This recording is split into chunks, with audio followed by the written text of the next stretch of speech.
शरणं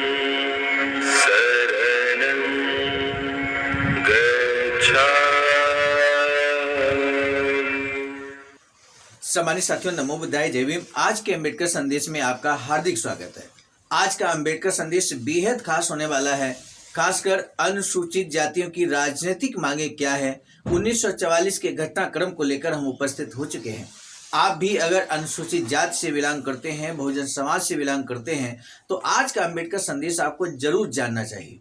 12 संकल्प ऐसे हैं अनुसूचित जातियों ने जो राजनीतिक मांगों के रूप में है, जो भारतीय संविधान में सम्मिलित कराने का प्रयास है, और ऐसे संकल्प यहाँ पारित किए गए 23 सितंबर 1944 को। ये 23 सितंबर 1944 बहुत ही ऐतिहासिक घटनाक्रम होता है। और आप देखेंगे जब भारतीय संविधान निर्माण होता है तो उस भारतीय संविधान में इन 12 संकल्पों की झलक मिलती है। ये सब कुछ हो रहा था घटनाक्रम बाबा साहब डॉक्टर B.R. अम्बेडकर के नेतृत्व में। आइए तो जानते हैं आज के अम्बेडकर संदेश में कि वो 12 संकल्प क्या हैं जो भारतीय परिगणित जाति संघ की कार्य समिति में लिए गए। उस बैठक में 12 संकल्प पारित किए गए। तो आइए शुरू करते हैं। आज का अम्बेडकर संदेश बेहद खास होने वाला है, अंत तक जरूर वाच कीजिए। लेकिन इससे पहले कि आप अम्बेडकर संदेश को वाच करें, सुने, अगर आपने अभी तक हमारे इस चैनल आवाज का ऑफिशियल को सब्सक्राइब नहीं किया है तो बेल आइकन के साथ सब्सक्राइब करना ना भूलें। मद्रास में 23 सितंबर 1944 को Rai Bahadur N Shivraj BA, BL, MLA की अध्यक्षता में भारतीय परिगणित जाति संघ की कार्य समिति की बैठक होती है। इस बैठक में नए संविधान में अस्पृश्यों के हितों के संरक्षण के संबंध में पास किए गए संकल्प संख्या 1 विषय है अनुसूचित जातियों के पृथक अस्तित्व को मान्यता देना। अनुसूचित जातियों को पृथक अस्तित्व की मांग सबसे पहले यानी कि प्रथम संकल्प के रूप में है। भारतीय परिगणित जाति संघ की कार्य समिति को ज्ञात है कि भारत में कुछ अखबार आरोप लगा रहे हैं कि 15 अगस्त 1944 के श्री गांधी के पत्र के उत्तर में वायसराय ने जो बयान जारी किया है कि अनुसूचित जातियों का भारत के राष्ट्रीय जीवन में महत्वपूर्ण और पृथक अस्तित्व है और भारत के भावी संविधान बनाने के संबंध में इन अनुसूचित जातियों का भागीदार होना आवश्यक शर्त है। क्रिप्स प्रस्तावों में ब्रिटिश सरकार द्वारा परिभाषित स्थिति से उठना है। यह समिति इस प्रकार के प्रोपेगेंडा पर विरोध प्रकट करती है और इस अवसर पर बहुत ही खास तौर पर जोर डालकर ये बता देना चाहती है कि अनुसूचित जातियों का भारत के राष्ट्रीय जीवन में पूर्णतः अपना पृथक अस्तित्व है और क्रिप्स प्रस्तावों के अर्थों में सिखों तथा मुसलमानों की अपेक्षा भी अधिक धार्मिक अल्पसंख्यक हैं। कार्य समिति बतला देना चाहती है कि लॉर्ड बेबल ने श्री गांधी को अपने पत्र में जो कुछ लिखा है आरंभ से ही ब्रिटिश सरकार का वैसा विचार रहा है। इसे 1917 में घोषित कर दिया गया था जब मॉन्टेग्यू चेम्सफोर्ड रिपोर्ट तैयार करने वालों ने भारत में उत्तरदायी सरकार के साथ साथ राजनीतिक पदार्पण का लक्ष्य बताया था और बाद में ब्रिटिश सरकार ने सम्मेलन में अनुसूचित जातियों के पृथक अस्तित्व और पृथक निर्वाचन की पुष्टि कर दी थी और वही पुष्टि संयुक्त संसदीय समिति गवर्नमेंट ऑफ इंडिया एक्ट यानी कि भारत सरकार अधिनियम 1935 में हिंदुओं से बिल्कुल भिन्न अल्पसंख्यक के रूप में की गई थी। सम्मानित साथियों, ये जो लॉर्ड बावेल ने पत्र लिखा था श्री गांधी को, वो पिछले अम्बेडकर संदेश में हम आपके समक्ष रख चुके हैं। इसीलिए कार्य समिति को ये कहने में कोई संकोच नहीं है कि ब्रिटिश सरकार के अपनी नीति से दूर हटने के आरोप का ये झूठा और गंदा प्रोपेगेंडा है और यह समिति ऐसे प्रचार को अनुसूचित जातियों के शत्रुओं पर छल कपट से उनके संवैधानिक संरक्षणों के यथोचित दावों को नाकाम करने का कार्य समझती है और भारतीय राजनीतिक नेताओं और मुख्यतः हिंदू नेताओं को बता देना चाहती है कि अस्पृश्यों और हिंदुओं के मध्य शांति और सद्भाव के हितों को ध्यान में रखते हुए तथा भारत के राजनीतिक लक्ष्य को तीव्र गति से प्राप्त करने के लिए इस लक्ष्य को अंगीकार करें। संकल्प संख्या 2 विषय अनुसूचित जातियां एवं संविधान के संबंध में ब्रिटिश सरकार द्वारा की गई घोषणा। भारतीय परिगणित जाति संघ की कार्य समिति हाल ही में ब्रिटिश सरकार द्वारा की गई घोषणा का स्वागत करती है जिसमें कहा गया है कि ब्रिटिश सरकार अन्य किन्हीं दलों के साथ साथ अनुसूचित जातियों को भी स्वतंत्र भारत के संविधान में भागीदार होने के लिए अत्यंत आवश्यक और महत्वपूर्ण दल मानती है और भारतीयों को सत्ता हस्तांतरण करने के लिए पूर्व आवश्यक शर्त मानती है।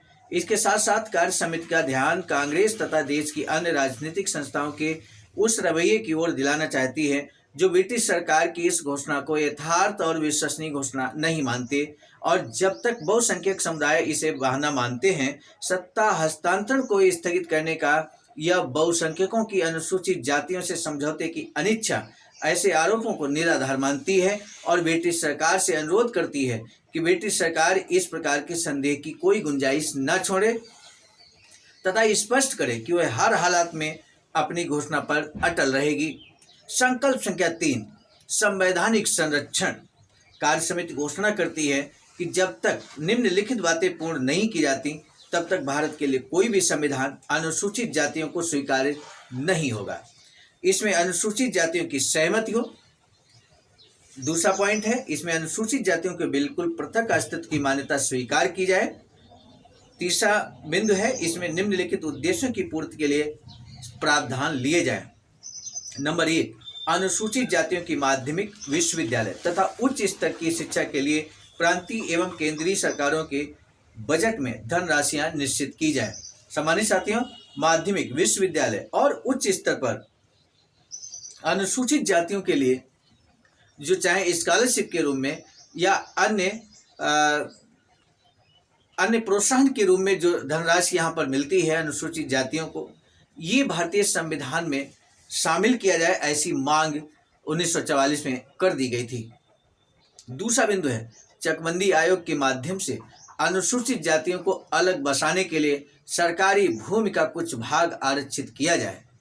यानी कि यहाँ पर अनुसूचित जातियों को अलग बसाने के लिए सरकारी भूमि, जो सरकारी भूमि है उस पर बसाने की यहाँ पर मांग की गई है। आप सोचिए किस तरह से हमारे समाज के लिए, अनुसूचित जातियों के लिए, बहुजन समाज के लिए लगातार प्रयास बाबा साहब के नेतृत्व में किए जा रहे थे। तीसरा बिंदु यहाँ पर महत्वपूर्ण है, अनुसूचित जातियों की आवश्यकताओं, उनकी जनसंख्या तथा उनके महत्वपूर्ण अस्तित्व के अनुसार निम्नलिखित संस्थाओं में उनका प्रतिनिधित्व किया जाए।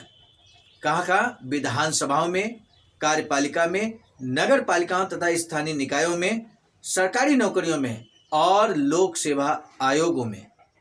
हर जगह प्रतिनिधित्व की मांग यहाँ पर एक बार पुनः, क्योंकि नया संविधान बन रहा है, जो यहाँ पर नया संविधान बन रहा है, तो उस नए संविधान में अनुसूचित जातियों की क्या स्थिति होगी अगर उन्हें प्रतिनिधित्व नहीं मिलेगा, जैसा कि सदियों से होता आया था।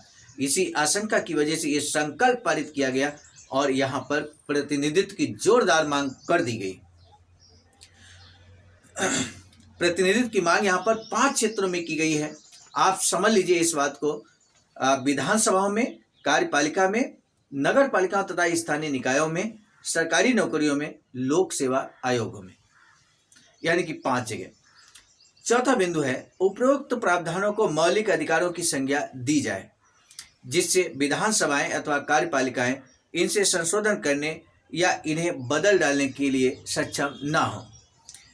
5वां, भारत सरकार अधिनियम 1935 की धारा 156 के अंतर्गत नियुक्त किए जाने वाले महालेखा परीक्षक के स्तर के अधिकारी की नियुक्ति के लिए प्रावधान किया जाए, जो उपरोक्त मौलिक अधिकारों के कार्यान्वयन की समीक्षा करे और उसे उन्हीं सूरतों में हटाया जा सके जिन सूरतों में संघीय न्यायालय का न्यायाधीश हटाया जाता है। तो ये संकल्प संख्या 3 हमने आपके समक्ष रखा। इसके बाद संकल्प नंबर 4 यहाँ पर क्या है वो भी हम आपके समक्ष रख देते हैं। सांप्रदायिक समझौते। भारतीय परिगणित जाति संघ की कार्य समिति जो सांप्रदायिक समस्या को शीघ्र हल करना चाहती है, हिंदुओं और मुसलमानों के मध्य समझौता कराने के लिए श्री गांधी और श्री जिन्ना के बीच चल रही गुप्त समझौता वार्ताओं की भर्त्सना करती है। कार्य समिति का विचार है कि सांप्रदायिक समझौते का ऐसा खंडित स्वरूप प्रत्येक दशा में हानिकारक है।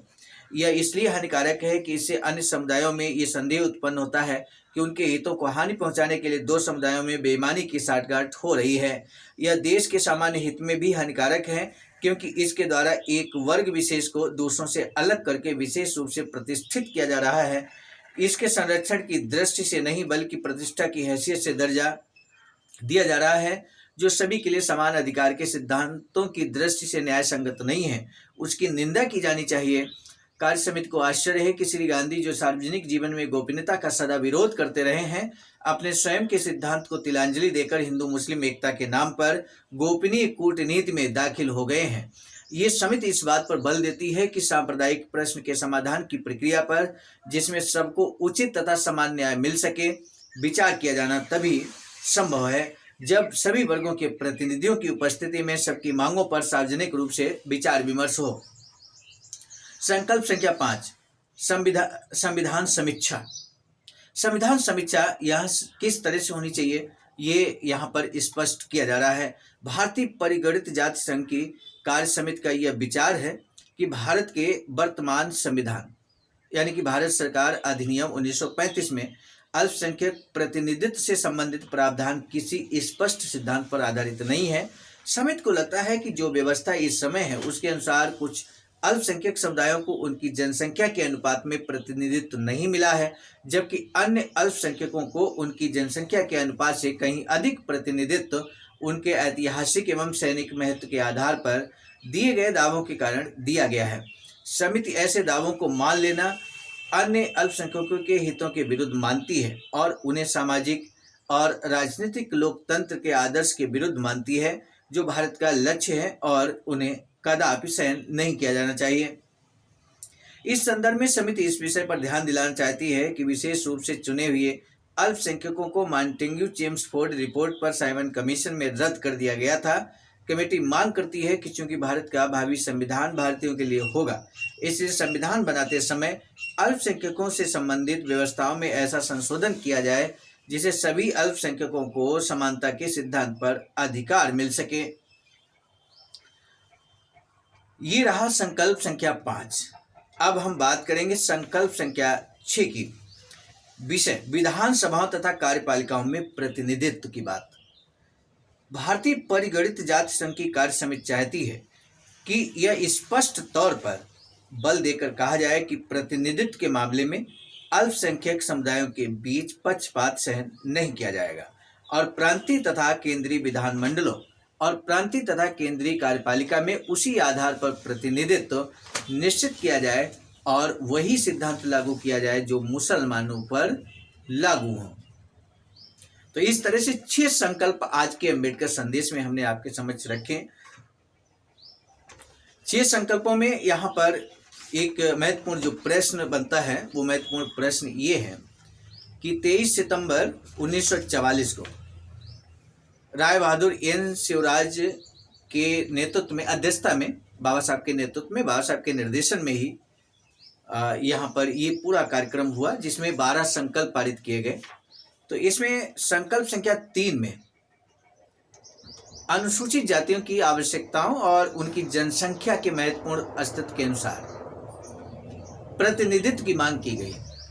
तो आज के अंबेडकर संदेश में आपको ये बताना है कि 5 क्षेत्रों में प्रतिनिधित्व की मांग की गई। 5 बिंदुओं पर लिखा गया कि निम्नलिखित संस्थाओं में उनका प्रतिनिधित्व निश्चित किया जाए। तो वो संस्थाएं 5 कौन सी हैं जहां पर प्रतिनिधित्व की पुरजोर मांग की गई है संकल्प संख्या 3 में भारतीय परिगणित संघ की तरफ से। तो आपको बताना है आज के इसी महत्वपूर्ण प्रश्न का वो 5 क्षेत्रों में प्रतिनिधित्व की मांग जो की गई थी वो 5 क्षेत्र कौन से हैं। आज का अंबेडकर संदेश हम यहाँ रोकेंगे, लेकिन अभी 6 संकल्प और बाकी हैं जो अगले अंबेडकर संदेश में हम आपके समक्ष प्रस्तुत करेंगे। आज का अंबेडकर संदेश और अगला अंबेडकर संदेश जब दोनों आप सुन लेंगे तो उसके बाद ये 12 संकल्प क्या हैं बाबा साहब के द्वारा पूर्व में ही व्यक्त कर दिए गए, तो निश्चित रूप से आप जान जाएंगे। अब आज के अंबेडकर संदेश को यहीं पर रोकेंगे, मिलेंगे नए डॉक्टर अंबेडकर संदेश में। तब तक दीजिए इजाजत। आप सभी को सादर नमो बुद्धाय, जय भीम। सामान्य साथियों, हम एक महत्वपूर्ण बात बताना उचित समझते हैं। बाबा साहब की अधूरी इच्छा के अनुरूप एक वैचारिक सेंटर निर्माणाधीन है सारनाथ वाराणसी में, जहां पर 14,000 स्क्वायर फीट जमीन परचेज कर ली गई है ring road green city Faridpur Sarnath में। वैचारिक सेंटर के प्रशासनिक ब्लॉक का निर्माण कार्य कंप्लीट हो चुका है। शानदार बेहतरीन प्रशासनिक ब्लॉक का निर्माण पूर्ण हो चुका है। आगे अब मुख्य भवन को बनाने की बारी हम सबकी है और इस हेतु आप दिए गए अकाउंट नंबर पर अपना अमूल्य योगदान कर सकते हैं। आज का अम्बेडकर संदेश हम लेकर उपस्थित हुए थे मिशन नायक बुद्ध मित्र मुसाफिर सर, राष्ट्रीय अध्यक्ष आवाज का नई दिल्ली की प्रेरणा में, और साथ ही साथ संकलन कथाक्रम में परम आदरणीय विजय कुमार बौद्ध जी, प्रांतीय कोषाध्यक्ष आवाज का बिहार। प्रस्तुत कथाक्रम में मैं स्वयं सर्वजीत आर्य, राष्ट्रीय मीडिया प्रभारी, IT सेल आवाज का नई दिल्ली। मिलेंगे नए डॉक्टर अम्बेडकर संदेश में, तब तक दीजिए इजाजत। आप सभी को सादर नमो बुद्धाय जय। सम्मानित साथियों, यदि आप हमारे इस चैनल आवाज का ऑफिशियल, जिस पर नियमित सुबह 5 बजे डॉक्टर अम्बेडकर संदेश आपको मिलता है, आप हमारे इस चैनल को सपोर्ट करना चाहते हैं तो हमारा आपसे निवेदन है कि आप हमारे इस चैनल को सब्सक्राइब कर लें, वीडियो को शेयर, लाइक, कमेंट जरूर करें।